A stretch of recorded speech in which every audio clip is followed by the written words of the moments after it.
బ్రహ్మర్షి పితామహ పత్రిజీకి ఆత్మ ప్రణామములు. వంశీ మాస్టర్ గారికి ఆత్మ ప్రణామములు.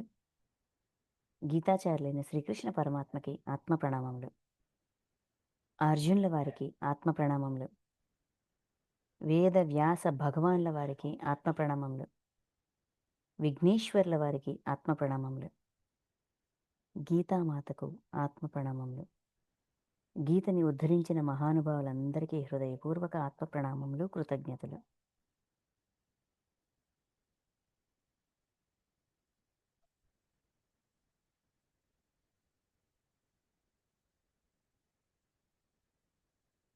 ఓకే మాస్టర్స్, మనం శ్రీమద్ భగవద్గీతలోని క్షేత్రజ్ఞ విభాగ యోగం ఈ అధ్యాయాన్ని అధ్యయనం చేస్తున్నాము. 18 శ్లోకాల వరకు మనం కంప్లీట్ చేసుకున్నాము. క్షేత్రము,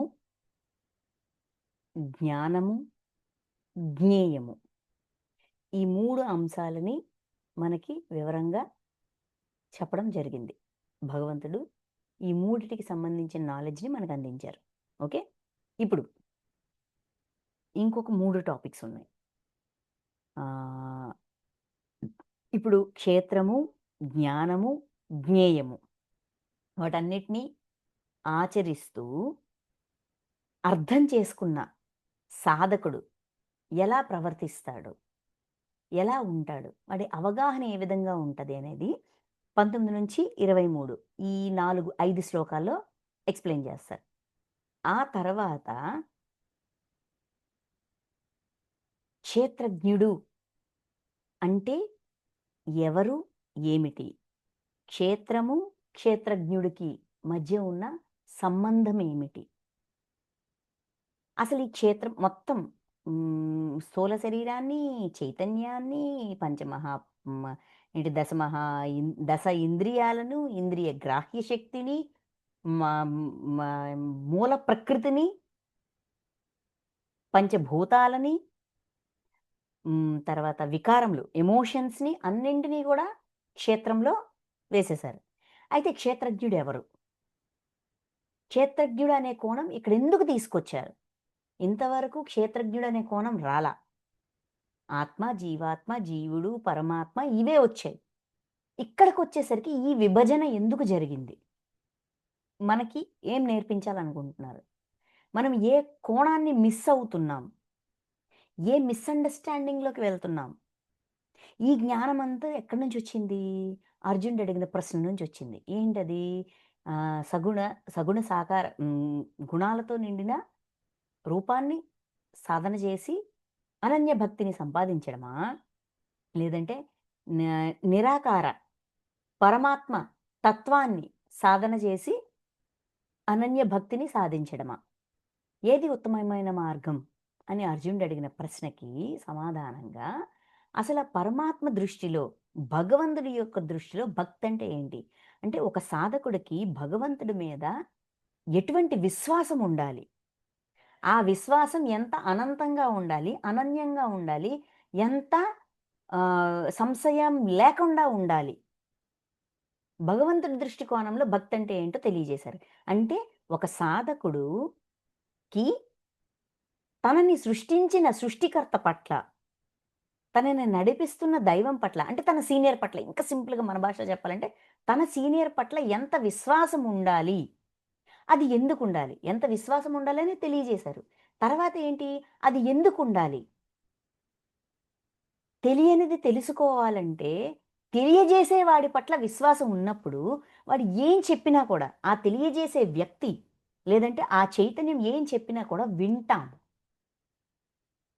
సింపుల్గా ఏంటంటే కనీసం మన చెవుల వరకైనా వెళ్ళనిస్తాం. అలా వెళ్ళనిచ్చినప్పుడు, చెవుట్లోకి కూడా వెళ్ళనిచ్చినప్పుడు, చెవుట్లోకైనా సరే వెళ్ళనిచ్చినప్పుడు మనలో సహజంగా ఉండే విచక్షణ జ్ఞానం పనిచేస్తుంది. అవునా, నిజమా, అలా ఎలా కుదురుతుంది, ఇలా ఎలా కుదురుతుంది అని ఇన్వెస్టిగేషన్ అనేది మొదలు పెడతాం, విచారణ మొదలు పెడతాం. విచారణ చెయ్యగా అందులో ఉన్న నిజానిజాలు మనకి అర్థమవుతూ ఉంటాయి. అర్థమైనప్పుడు దాన్ని ఆచరిస్తాం. అప్పుడు కూడా ఈ ప్రాసెస్‌లో కూడా మధ్య మధ్యలో మనకు చాలా డౌట్స్ వస్తాయి. ఆ డౌట్స్ వచ్చినప్పుడు కూడా ఆ సీనియర్ దగ్గరికే వెళ్తాం. ఆ మాస్టర్ యొక్క మాస్టరీని క్వెషన్ చేస్తాం. ఈ విధంగా ప్రశ్నలు, సమాధానాలు మనం ప్రశ్నించడం, అటు నుంచి సమాధానం రావడం, దాన్ని తీసుకోవడం, దాన్ని ఆచరణలో పెట్టడం. ఈ విధంగా మనం పరిమితం నుంచి అపరిమితం అవుతాం. అందుకు ముందు విశ్వాసం పెంచమన్నారు. పెంచాక అప్పుడు ఆ నాలెడ్జ్ ఇస్తున్నారు. ఏమని? క్షేత్రము. ఇవన్నీ కూడా నేర్చుకోవడానికి, మనం దైవంగా మారడానికి, మన ఆత్మను ఇంకా ఉన్నతంగా దివ్యత్వంతో, సద్గుణాలతో నింపడానికి మనకి ఇవ్వబడిన ఎంటిటీస్, ఆపర్చునిటీస్, పదార్థాలు, మనకి అందించబడిన పదార్థాలు. వాటి యొక్క సహాయంతో మనం, శరీరంతో ఉన్న మనం, చైతన్యంగా ఉన్న మనం కొత్త కొత్త సరి అయిన అంటే విశ్వం యొక్క యూనివర్సల్ లాస్ అనుకోండి. విశ్వ నియమాల్ని, సత్యాన్ని, సీనియర్ యొక్క తత్వాన్ని అంతటిని తెలుసుకుని మనం ఆ స్థితికి ఎదిగే అవకాశం ఉంటది. అందుకు క్షేత్రం గురించి చెప్పారు. తర్వాత జ్ఞానాన్ని పొందడానికి సాధనాలు, మార్గాలు అని ఒక 20 పాయింట్స్ ఇచ్చారు. అంటే ఇది డెవలప్ చేసుకుంటాం. నెక్స్ట్ క్షేత్రంలో ఉన్న ఎంటిటీస్‌తో అంటే మనకి ఇవ్వబడిన ఆ పదార్థాలన్నిటి యొక్క సహాయంతో మనం ఈ జ్ఞానాన్ని డెవలప్ చేసుకుంటాం. డెవలప్ చేసుకున్నాక మన మన అవగాహన అనేది ఇలా ఉన్న అవగాహన విస్తారమవుతది. అప్పుడు మన సీనియర్ అంటే మనల్ని సృష్టించిన ఆ సృష్టికర్త, ఆ పరమాత్మ, ఆ విశ్వాత్మ, ఆయన గురించి తెలుసుకునే జిజ్ఞాస, కుతూహలం వస్తది. ఆ నెక్స్ట్ జ్ఞేయము గురించి చెప్పారు. ఓకే. జ్ఞేయం గురించి అంటే ఇప్పుడు అవగాహన అవుతది. జ్ఞానం వచ్చింది గదా! తెలుసుకోవాలనే జిజ్ఞాస ఉంది. ఈ పాయింట్స్ తెలుసుకున్నాం గదా! తెలుసుకున్నాక ఇది అంగీకరిస్తాం. ఆ అనంత తత్వాన్ని, సృష్టి అంతా నిండి నిమిడీకృతమై ఉన్న పరమాత్మ యొక్క చైతన్యాన్ని, ఆయన యొక్క శక్తి సామర్థ్యాల్ని, ఆయన యొక్క జ్ఞానాన్ని, ఆయన యొక్క ఆ సృష్టిని పాలించే విధానాన్ని అటువైపు చూస్తున్నారు, ఇటువైపు చూడట్లేదంటే అంతటా నిండి ఉన్నాను. అన్ని కళ్ళతో చూస్తున్నాను. అంటే మన చుట్టూ ఉండేవాడు కళ్ళ దృష్టి నుంచి కూడా ఆ దృష్టి కూడా ఆయన దృష్టే. ఆ చేత కూడా ఆయన చేతే అని ఆ క్లారిటీ ఇచ్చారు. ఇచ్చాక ఈ అవగాహన వచ్చాక ఆ సాధకుడు, ఆ వ్యక్తి అనన్యతత్వంలోకి వెళ్ళాలనుకుంటున్న ఆ సాధకుడులో ఎటువంటి అవగాహన వస్తదనేది ఇప్పుడు మనకు తెలియజేస్తారు. ఈ 5 శ్లోకాల్లో 19, 20, 21, 22, 23 చూద్దాం. ఓకే. 19వ శ్లోకం. ప్రకృతి, పురుషుడు అను ఈ రెండును అనాది అయిన అంటే అయినవనియు ప్రకృతి, పురుషుడు. ప్రకృతి అంటే పదార్థాలు. గాలి, నీరు, నిప్పు ఇయన్నీ పదార్థాలే. మొత్తం ఈ మూల ప్రకృతి. మనమున్న మొత్తం విశ్వ ప్రకృతి. పరమాత్మ యొక్క ప్రకృతి. ఓకే. సో, దాన్ని పదార్థం అనుకుందాం. పురుషుడు చైతన్యం. ప్రకృతి సనాతనమైనదే. పురుషుడు కూడా సనాతనమైనదే. ఆత్మ చైతన్యం. ఓకే. ఈ ఆత్మ పదార్థం, ఆత్మ చైతన్యం. అను ఈ రెండును అనాది అయిన అనియు, అనాదివైనవనియు.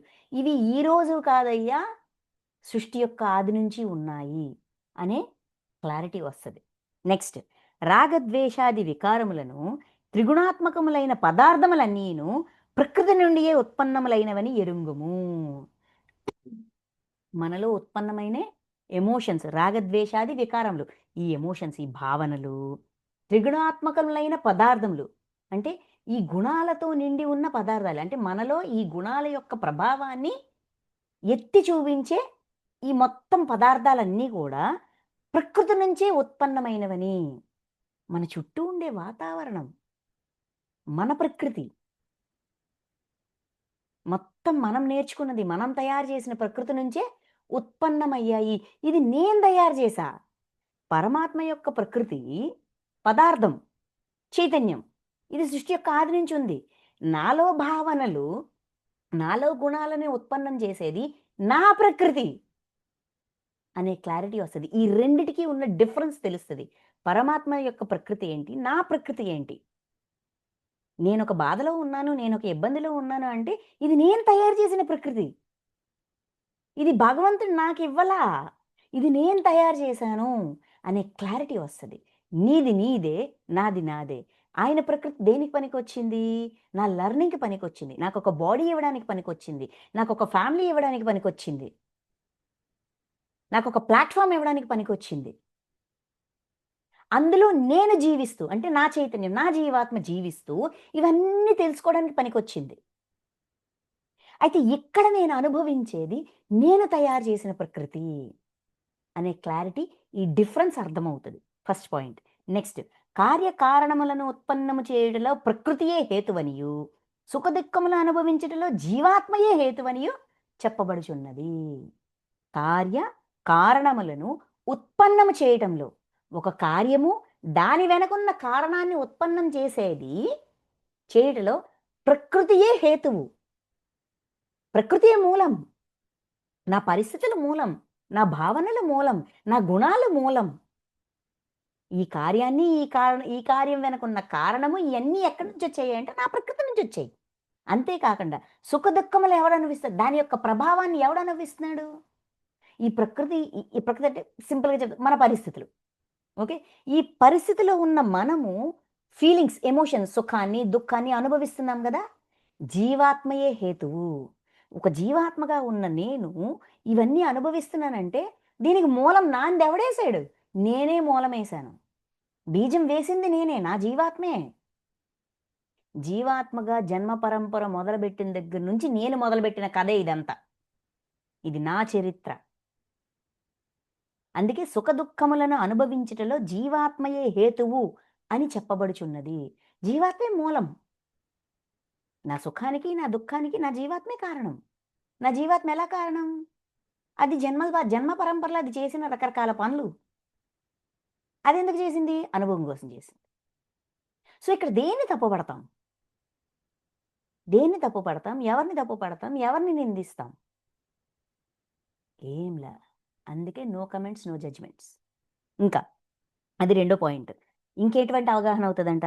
పురుషుడు ప్రకృతి స్థితుడై, ప్రకృతి నుండి ఉత్పన్నములైన త్రిగుణాత్మక పదార్థములను అనుభవించును. పురుషుడంటే జీవాత్మ, ఆత్మ చైతన్యం. ఓకే. పురుషుడు ప్రకృతిలో స్థితమై అంటే ఈ శరీరము ప్రకృతి నుంచి వచ్చిందే కదా! ఈ శరీరంలో, ఈ ప్రకృతిలో, ఈ పరిస్థితుల్లో పురుషుడు స్థితమవుతాడు. వాడొస్తాడు. అందులో ల్యాండ్ అవుతాడు. ల్యాండ్ అయ్యి ప్రకృతిలో స్థితమై, ప్రకృతి నుంచి ఉత్పన్నములైన త్రిగుణాత్మకములైన పదార్థములను ఈ చుట్టూ ఉన్న ప్రకృతిలో ఉన్న గుణాలని, మనలో గుణాలని ప్రేరేపించే పదార్థాలన్నిటిని అనుభవిస్తూ ఉంటాడు. మరి మన చుట్టూ ఉన్న పరిస్థితులు మనలో రకరకాల గుణాల్ని లేపుతున్నాయా లేదా?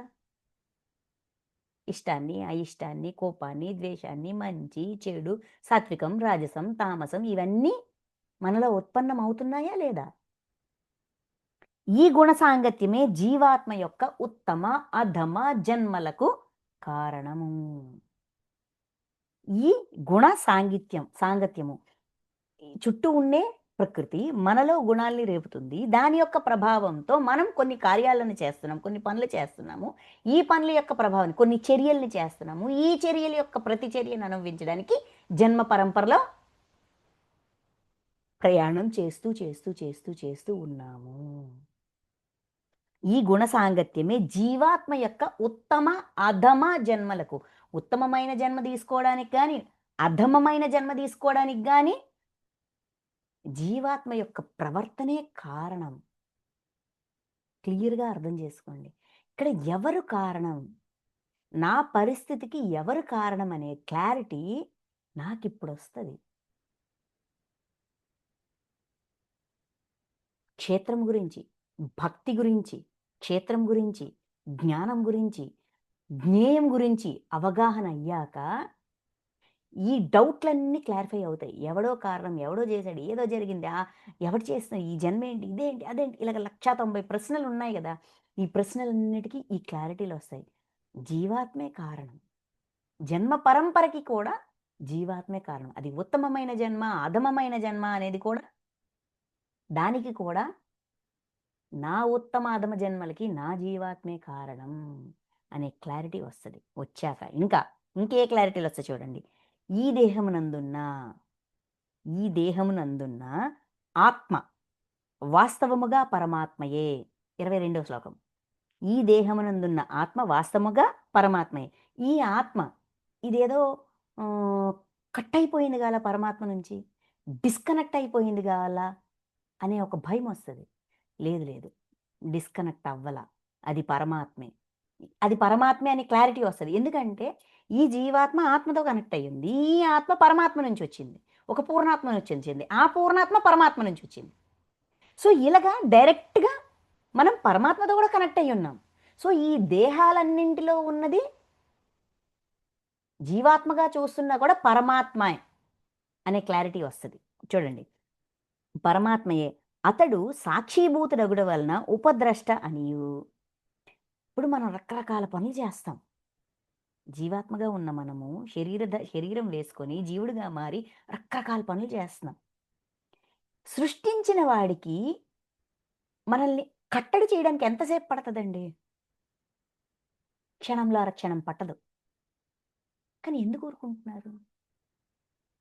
ఆయన సాక్షిగా ఉండి చూస్తున్నారు. ఉపద్రష్ట. వీడు ఈ పనులు చేస్తూ వీడేం నేర్చుకోవాలో, వీడు దేన్ని దాటాలో దాన్ని దాటే ప్రయత్నం చేస్తున్నాడు. ఏం తెలుసుకోవాలో దాన్ని తెలుసుకునే ప్రయత్నం చేస్తాడు. మెల్లమెల్లగా మారుతాడు. వాడు పొందాలనుకున్న అనుభవాన్ని పొందేంత వరకు కూడా ఈ ప్రయాణం ఇలానే సాగుతూ ఉంటది. ఈ ప్రవర్తన ఈ విధంగా ఉంటాదని, అది సరి అయినదా, సరికానిదా అని విశ్లేషించకుండా, కమెంట్ చేయకుండా, జడ్జ్ చేయకుండా, తప్పు పట్టకుండా సాక్షిగా ఉంటున్నారు. అందుకు ఆ పరమాత్మ ఉపద్రష్ట. యథార్థ సమ్మతినిచ్చువాడగుట వలన అనుమంత. నేనిది నేర్చుకోవాలయ్యా. దానికి తగ్గ జన్మ కావాలయ్యా. తీసుకో. యథార్థానికి సమ్మతిస్తారు. ఇదే యథార్థం. మన యథార్థం ఇదే గదా!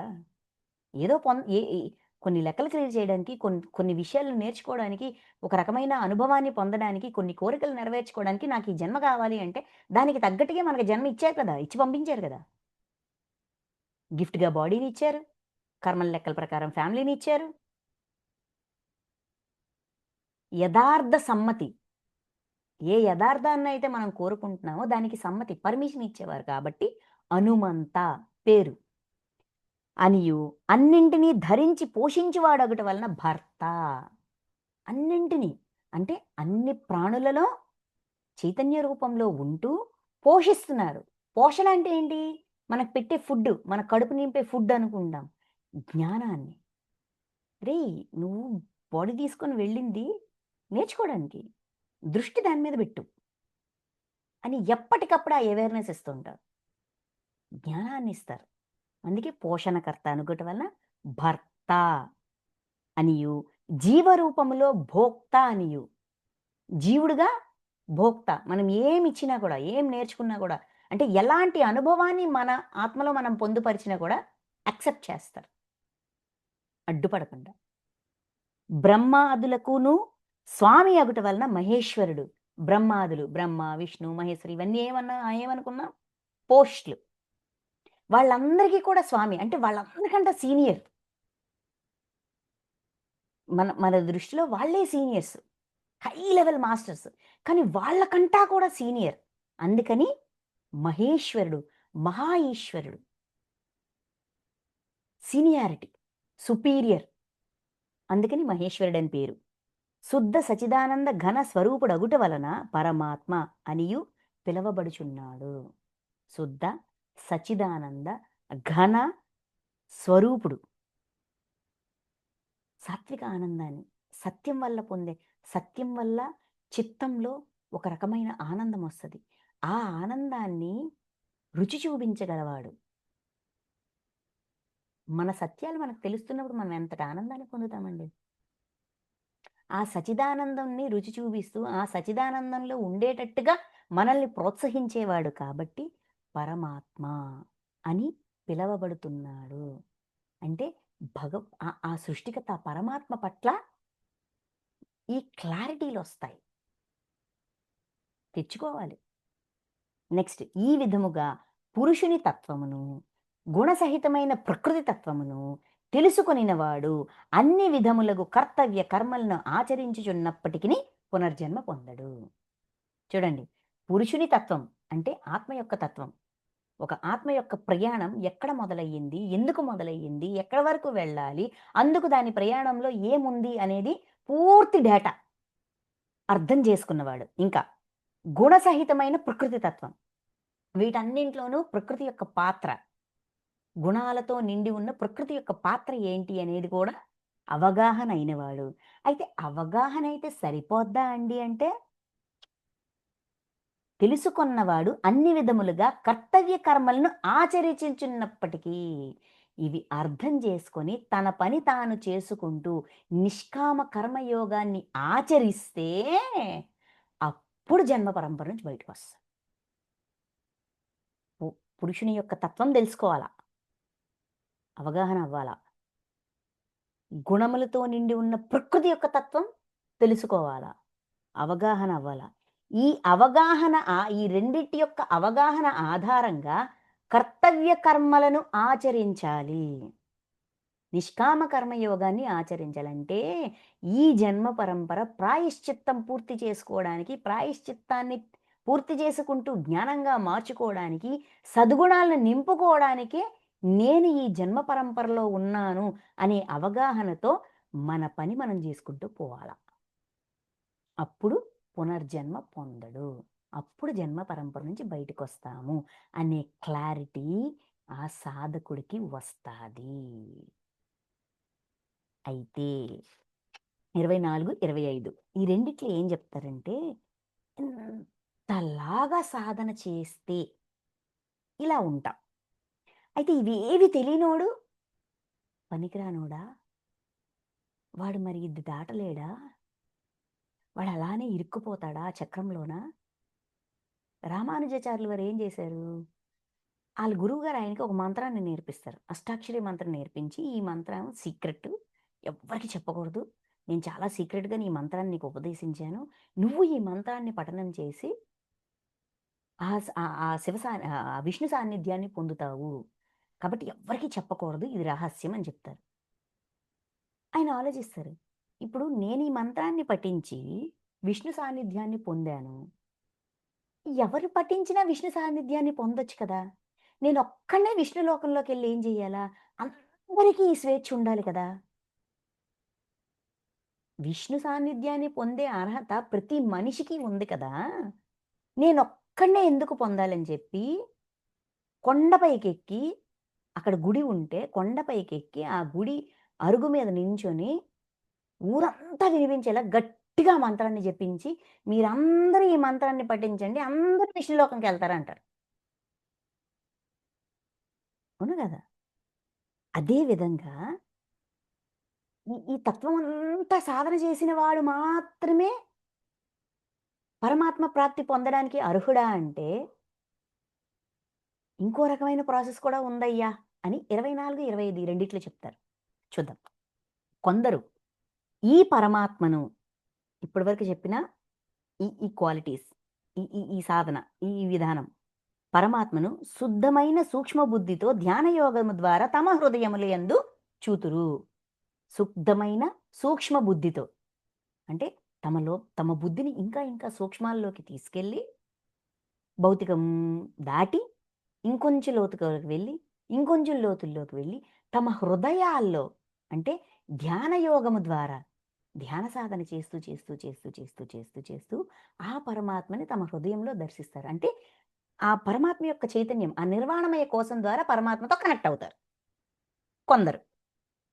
మరికొందరు జ్ఞానయోగము ద్వారాను తత్వాన్ని తెలుసుకొని, మరికొందరు కర్మయోగము ద్వారాను తమ కర్తవ్య కర్మల్ని ఆచరిస్తూ, ఆచరిస్తూ నిష్కామంగా చేస్తూ, చేస్తూ ఇలాగా. కొందరు ధ్యానయోగం ద్వారా, కొందరు కర్మయోగం ద్వారా, కొందరు జ్ఞానయోగం ద్వారా పరమాత్మను దర్శింతురు. మొత్తానికి ఆ స్టేజ్‌కి వెళ్తారయ్యా. ఆ పరమాత్మ స్థితికి వెళ్తారు. సరే, ఈ 3 తెలియనోడు వాడి పరిస్థితి ఏంటి? 25. కానీ ఈ సాధనా మార్గముల గూర్చి ఎరుగని మందబుద్ధులు, ఇన్ని రకాల ప్రాసెస్‌లున్నాయి. ఏ ప్రాసెస్‌నైనా పట్టుకోవచ్చు. ధ్యానయోగం పట్టుకోవచ్చు, జ్ఞానయోగం పట్టుకోవచ్చు, కర్మయోగం పట్టుకోవచ్చు, ఏదైనా పట్టుకోవచ్చు పరమాత్మ అవ్వడానికి. అనేదేది తెలియదు. ఏమీ తెలీదు. మందబుద్ధి అంటే బుద్ధి ఇంకా వికసించలా. ఇవేం తెలీదు. మందబుద్ధులు తత్వజ్ఞానము గల ఇతరుల నుండి విని, ఈ సాధనా మార్గంలో ఉన్నాడు గదా! ఆ తత్వాన్ని తెలుసుకున్నారు గదా! వాళ్ళ దగ్గరికి వెళ్ళి వాళ్ళు చెప్పేది వింటూ, తదనుసారముగా వాళ్ళేం జెప్పారో దాన్నే, ఏం జెప్పారో దాన్ని యాజ్ ఇట్ ఈజ్ ఉపాసనలు చేయుదురు. అంటే వితండవాదం చెయ్యకండా, ప్రశ్నించకుండా, ఇలా చెప్పారు కదా! మనం ఇలా చేద్దాం. చెప్పింది చెప్పినట్టుగా ఉపాసన. ఇంక ప్రాక్టీస్‌లోకి దించేస్తారు. ఆచరణలోకి దించేస్తారు. క్వెషనింగ్, ఆన్సరింగ్ ఏం లేదు. గుడ్డిగా ఫాలో అయిపోతారనుకోండి. ఉపాసనలు చేయుదురు. ఆ శ్రవణపరాయణులు. శ్రవణం. విన్నది విన్నట్టుగా ఆచరించేవాడు. మృత్యురూప సంసారం నుండి నిస్సందేహంగా బయటపడుదురు. విపరీత జ్ఞానం కంటా కూడా అజ్ఞానం కూడా హెల్ప్‌ఫుల్లే. వాడికేం తెలీదు. ఎక్కడో విన్నాడు. ఇప్పుడు పొలంలో పని చేసుకునే రైతు దగ్గరికి కూడా వెళ్లి ధ్యానం గురించి చెప్తే, అవునా అని చెప్పి వాడు ఆ పొలంలో కూర్చొని ధ్యానం చేసి, వాడి చైతన్యాన్ని వాడు ఉద్ధరించుకోవట్లా? వాడిని వాడు తెలుసుకోవట్లా? అలా కూడా ఎదగొచ్చు. ఇది మాత్రమే మార్గం గాదు. విని కూడా ఎదగొచ్చు. విన్నదాన్ని ఆచరించి కూడా మనల్ని మనం ఉద్ధరించుకోవచ్చు. ఇందులో డౌటే లేదు. సంసార సాగరం నుండి నిస్సందేహంగా బయటపడుదురు. ఇందులో డౌటే లేదబ్బా! ఇలా కూడా బయటపడొచ్చు. ఇలా కూడా మనం ముందుకు సాగొచ్చు అని చెప్తున్నారు. ఎందుకంటే మనల్ని మనం ఉద్ధరించుకునే ప్రయత్నం మొదలుపెట్టిన దగ్గర నుంచి మనం ఏం చేస్తాము? తెలిసి తెలియక దైవాన్ని నమ్ముతాం. ఆ దైవం చేయి పట్టుకొని మనల్ని నడిపించేస్తది.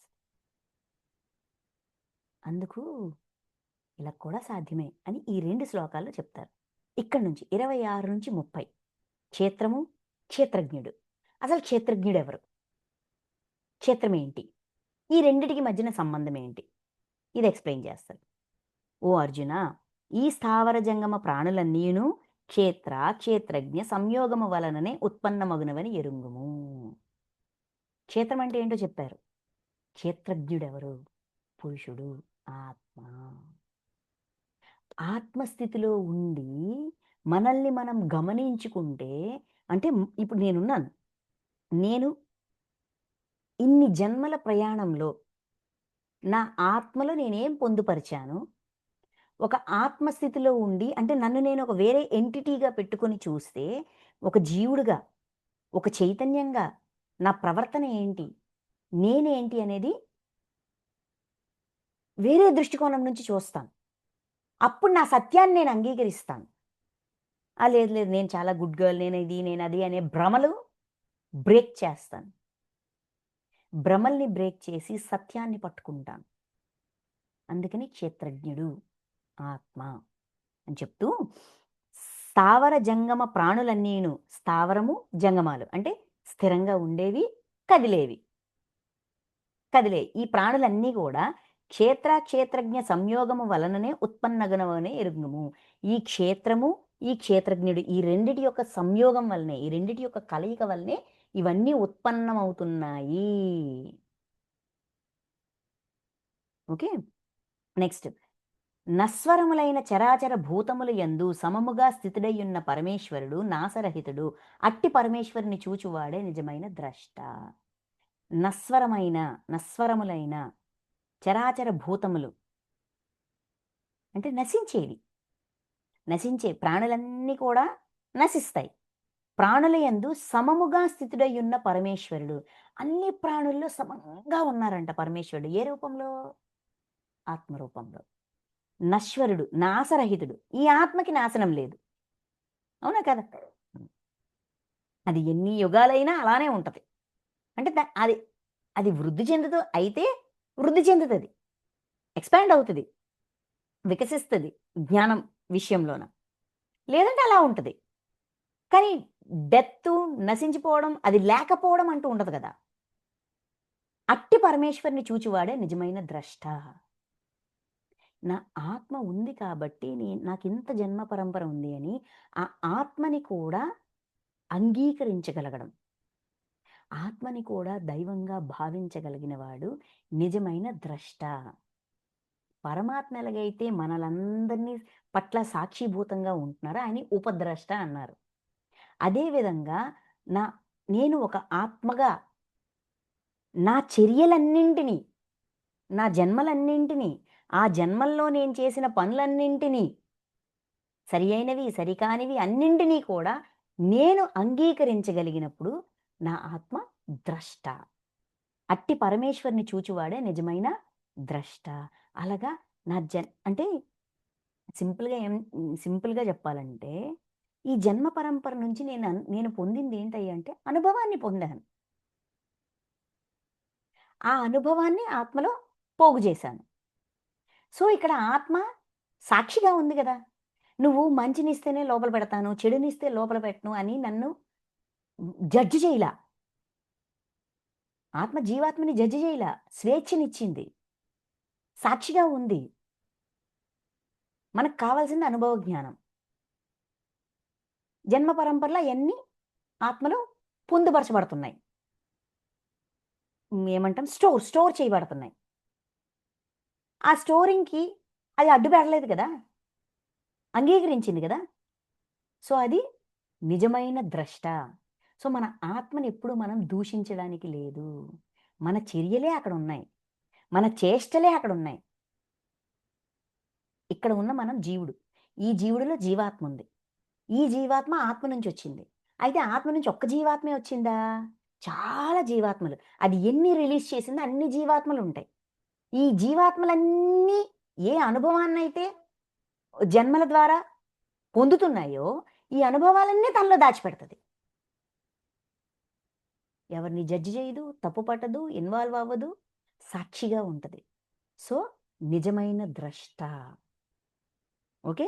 నెక్స్ట్ 28 సమస్త ప్రాణుల యందును సమభావముతో నుండు పరమేశ్వరుని సమభావముతో చూచువాడు ఆత్మహంతకుడు కాడు. మన ఆత్మని కూడా దైవం అంటున్నారండోయ్! చూడండి. సమస్త ప్రాణుల యందును సమభావముతో నుండు అన్ని ప్రాణుల పట్ల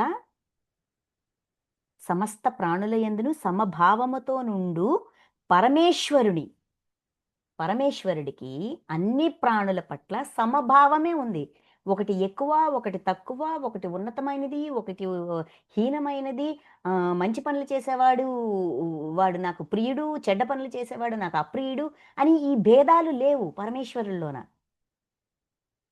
పరమేశ్వరుల్లోన అన్ని ప్రాణుల పట్ల సమభావమే ఉంది. ఓకే. సమత్వ భావముతో చూచువాడు ఆత్మహంతకుడు కాడు. ఆ సమభావాన్నే తనలో తాను పెంపొందించుకున్నవాడు ఆత్మహంతకుడు కాడు.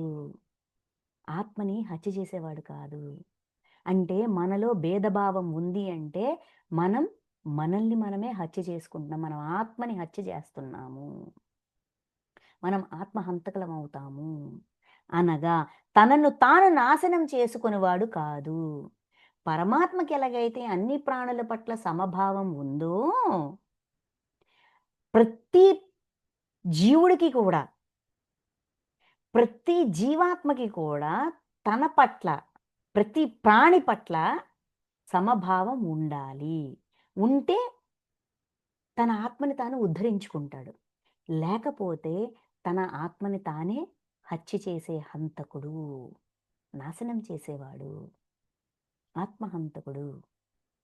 నన్ను ఏ ఆత్మ నుంచైతే నేను ఉత్పన్నమైనానో, ఆ ఆత్మనే నేను నాశనం చేస్తున్నాను. అలాంటి తప్పు చెయ్యొద్దు అని చెప్తున్నారు. అందువలన అతడు పరమగతిని పొందడు. ఆత్మ పట్ల విభేదన ఉండకూడదంట. నీ వల్లే నేనిలా ఉన్నాను. నువ్వే నాకిలాగా ఇబ్బంది పెడుతున్నావు. నువ్వే నాకీ పనిచ్చి పంపించావు. ఇలాగా మన చర్యలకి, చేష్టలకి మనం మన ఆత్మనో, పరమాత్మనో తప్పు పట్టడం వల్ల మనల్ని మనం నాశనం చేసుకుంటున్నామే తప్ప, మనల్ని మనం నాశనం చేసుకోవడం వలన పరమగతిని పొందలేము. మన చేతలకి, చేష్టలకి మనమే కారణం. నా ఆత్మలో పలానా దుర్గుణం ఉంది అంటే అది ఎవడు తయారు చేశాడు? జన్మ పరంపరలో నేను తయారు చేసి అందులో దాచింది కాదా? నా అనుభవ జ్ఞానం కోసం నేను అందులో పెట్టింది కాదా? అనుభవ జ్ఞానాన్ని పొందుతూ ఆ గుణాన్ని, ఆ చర్యని నా ఆత్మలో నిక్షిప్తం చేసిందెవరు? నేనే కదా! జీవాత్మే గదా! జీవాత్మే కదా జన్మలు తీసుకొనొచ్చింది. జీవాత్మగా, జీవుడుగా ఉన్న నేనే గదా! ఇవన్నీ ఆహ్, చేస్తూ దాన్ని లోపల పెట్టాను. ఆ అనుభవాలన్నీ లోపల పెట్టాను. అలాంటప్పుడు నేను ఆత్మని ఎలా తప్పు పడతాను? అందుకే ఆత్మ పట్ల సమభావం ఉండాలి అంటున్నారు. అన్ని ప్రాణుల పట్ల సమభావం ఉండాలి అంటున్నారు. పరమాత్మకి ఎలాగైతే అన్ని ప్రాణుల పట్ల సమభావం ఉందో, ఆ సమత్వ భావముతో చూచువాడు. అన్నిటిని అంగీకరించేవాడు. నా చైతన్యాల్ని గూడా నేను అంగీకరించాలా. నా చుట్టూ ఉండే ప్రతి ప్రాణిని నేను అంగీకరించాలా. అప్పుడే నేను ఎదుగుతాను. ఇంకా సకల కర్మలు అన్ని విధములుగా ప్రకృతి ద్వారానే జరుగుచున్నవి. ఈ కర్మలన్నీ గూడా ప్రకృతి వల్లనే జరుగుతున్నాయి. ఏ ప్రకృతి? ఆత్మ అకర్త అనియు ఎరింగినవాడు వాస్తవముగా చూచువాడు. ఆత్మేమి చెయ్యి పట్టుకొని చేయించట్లా. ఆత్మ అకర్త. ఫస్టు పరమాత్మ నుంచి లేదంటే ఆ పూర్ణాత్మ మహాకారణ లోకాల నుంచి వచ్చినప్పుడు ఆత్మ ఎలా ఉంది? దానికి దివ్యత్వం యొక్క పరిచయం ఉంది. కానీ అనుభవం లేదు. ఎందుకంటే అది దివ్య లోకాల నుంచి వచ్చింది కాబట్టి. క్లీన్ స్లేట్ లాగుంది. వైట్ పేపర్ లాగుంది. అవునా కాదా? అదొచ్చింది. జీవాత్మల్ని రిలీజ్ చేసింది. ఎందుకంటే అనుభవ జ్ఞానం కోసం. ఓకే. రిలీజ్ చేశాక ఈ జీవాత్మలన్నీ కూడా జన్మ పరంపరలోన కొన్ని కొన్ని విషయాలని అన్నీ ఏ జన్మలో ఏం నేర్చుకుందో అన్నీ గూడా ఆత్మలోన అప్‌లోడ్ చేస్తూ ఉన్నాం. చర్యలన్నీ అప్‌లోడ్ అయ్యాయి. కొంత ఒక జన్మ పరంపర అయిన తర్వాత ఆ చర్యల యొక్క ప్రతి చర్యల్ని అనుభవిస్తా ఉంటాం. ఆ బాధలో, సంతోషాలో ఇంకోటో అనుభవిస్తూ ఉంటాం. ఈ లోపలికి పెట్టిందెవడు? దాని యొక్క ఫలితాన్ని అనుభవిస్తుందెవడు? పెట్టింది మనమే. అనుభవిస్తుంది మనమే.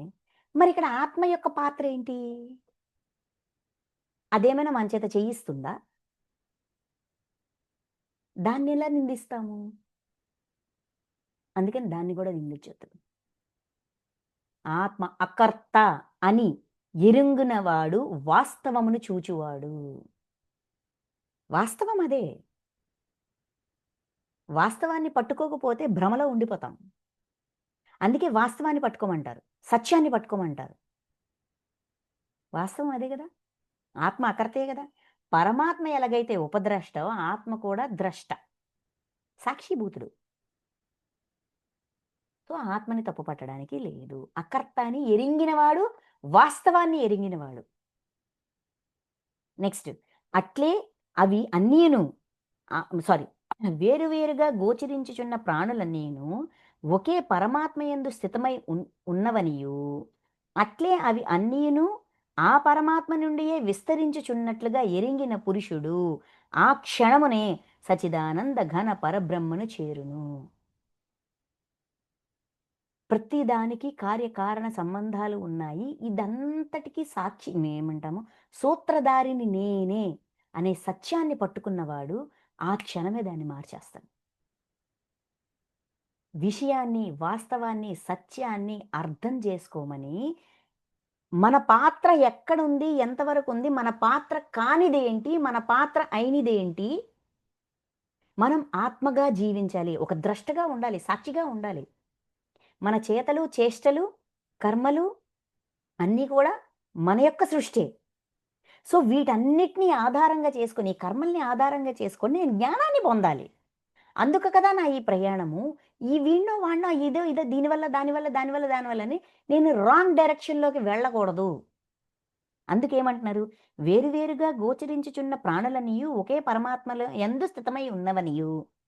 ఈ ప్రాణులన్నీ విడివిడివిడిగా కనిపిస్తున్నాయి. చూడ్డానికి ఇదొక ప్రాణి, ఇదొక ప్రాణి, ఇది కుక్క, ఇది నక్క, ఇది జంతువు, ఇది అది, ఇది క్రిమి, ఇది కీటకము, ఇది పనికొచ్చేది, ఇది పనికిరానిది, ఇది విషము, ఇది అని రకరకాలుగా కనిపిస్తున్నాయి. కానీ ఆ పరమాత్మలో స్థితమై ఉన్నాయి.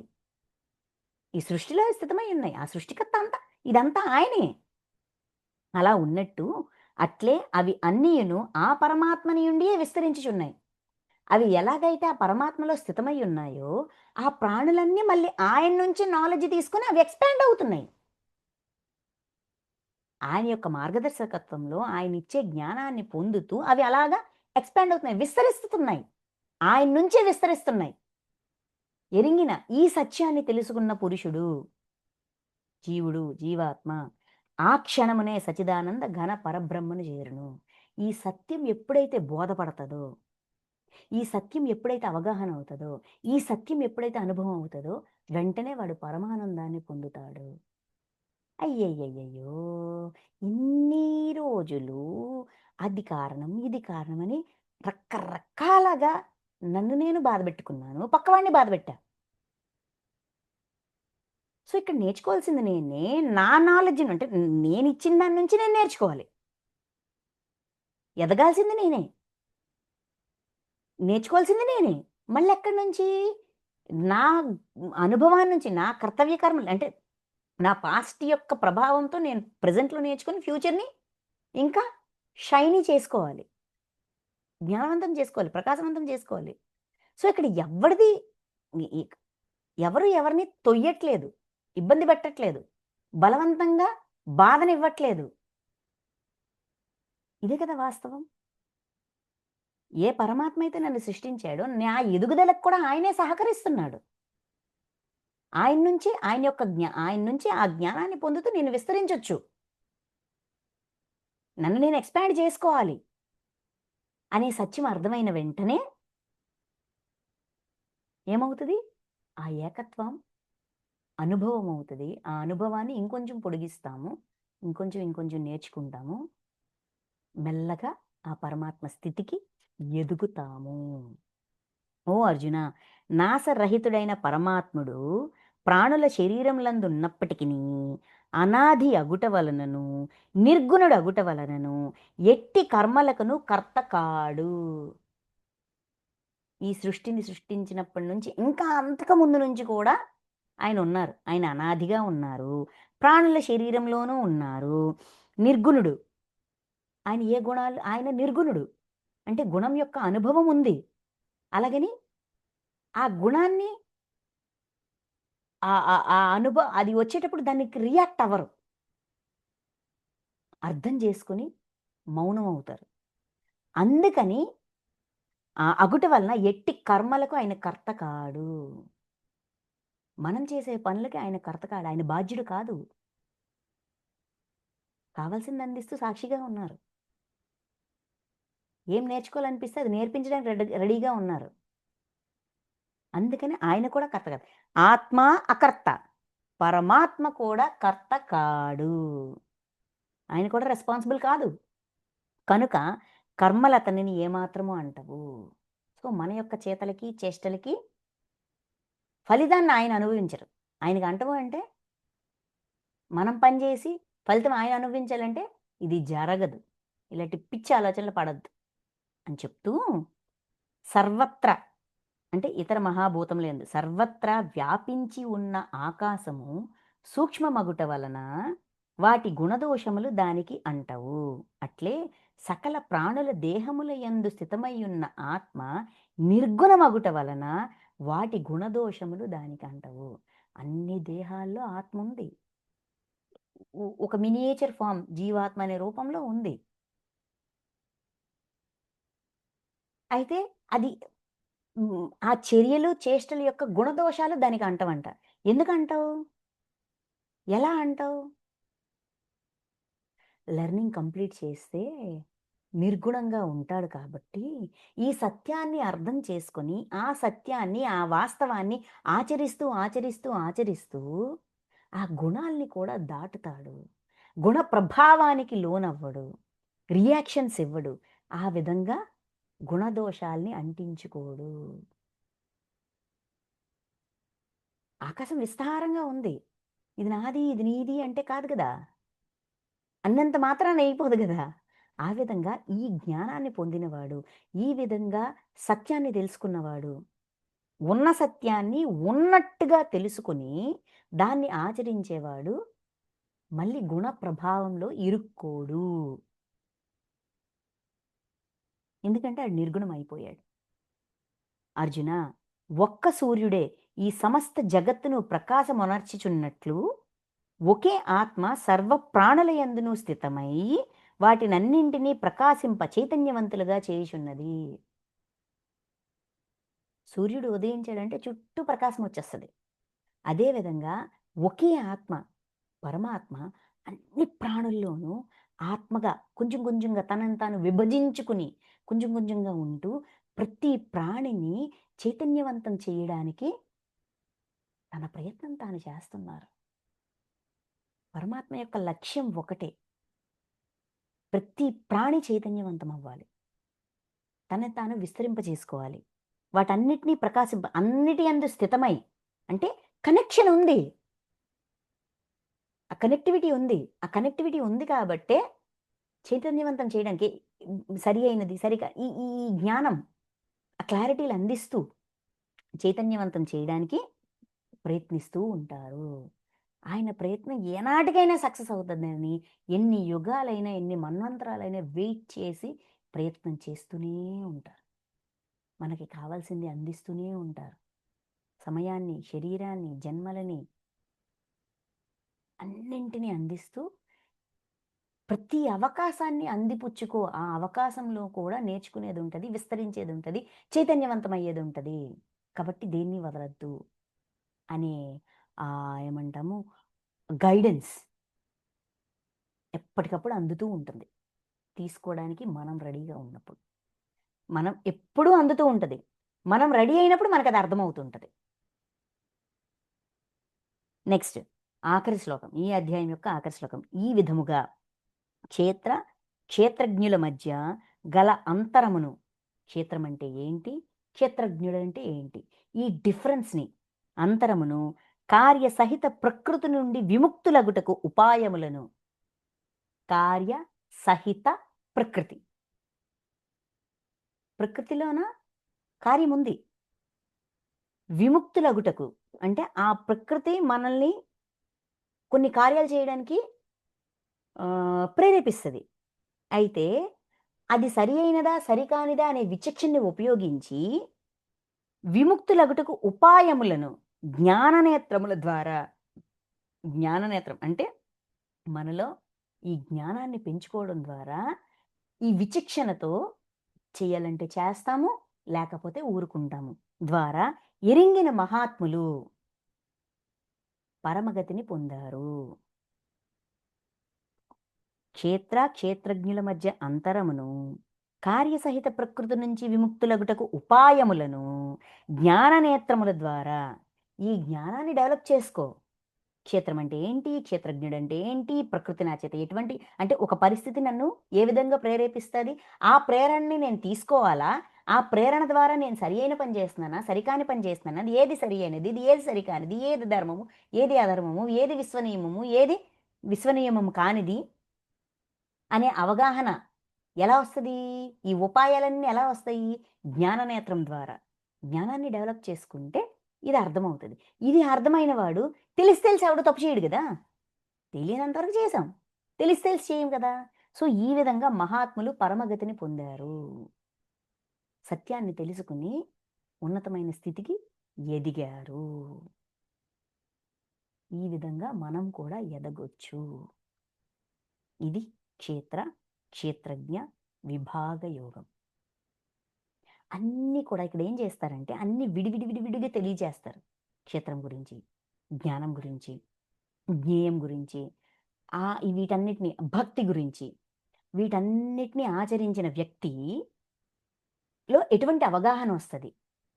అప్పుడు క్షేత్రం ఎవరు? క్షేత్రజ్ఞుడెవరు? ఎలా ఉండాలి? ఎవరు ద్రష్ట? ఎవరు ఉపద్రష్ట? ఈ క్లారిటీలు మెల్లమెల్లగా వస్తా ఉంటాయి. ఈ క్లారిటీలతో మెల్లమెల్లగా మనం సత్యాన్ని, వాస్తవాన్ని అర్థం చేసుకొని మన ప్రయాణాన్ని ఉన్నతత్వం వైపు ఈజీగా కొనసాగించగలము. మనల్ని మనం ఉద్ధరించుకోగలము. మనల్ని మనం మన చైతన్యాన్ని ఇంకా ఇంకా విస్తరించుకోగలం. ఈ విధంగా ఉన్నతమైన స్థితికి వెళ్ళగలము అని చెప్తూ అర్జునుడు అడిగిన ఆ ప్రశ్నకి ఇంతవరకు ఈ నాలెడ్జ్ ఇచ్చారు కదా! నెక్స్ట్ గుణములతో, గుణములతో, గుణములతో అన్నారు కాబట్టి 14వ అధ్యాయము గుణత్రయ విభాగ యోగం. ఇందులో ఒక 20 శ్లోకాలు ఆ ప్రశ్నకే సమాధానం. ఈ ప్రయాణంలో నీ గుణాల్ని కూడా నువ్వు చెక్ చేసుకో.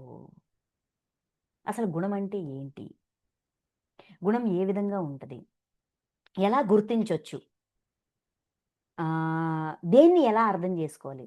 ఏ ప్రవర్తన ఏ గుణం కిందకొస్తది? ఏ ఇష్టము ఏ గుణం కిందకొస్తది? ఇవి ఎక్స్‌ప్లెయిన్ చేస్తారు. ఇవన్నీ చెప్పాక అప్పుడు అర్జునుడు అడుగుతారనమాట. మరి గుణాతీతుడవ్వాలంటే ఏం చెయ్యాలయ్యా అని అప్పుడు అడుగుతారు. ఓకే. సో, ఈ అధ్యాయం ఈ నెక్స్ట్ అర్జునుడు అడిగిన ఆ ప్రశ్నకి మిగతా సమాధానాలు నెక్స్ట్ సెషన్‌లో మనం తెలుసుకుందాం. Okay masters. Thank you masters. Thank you so much.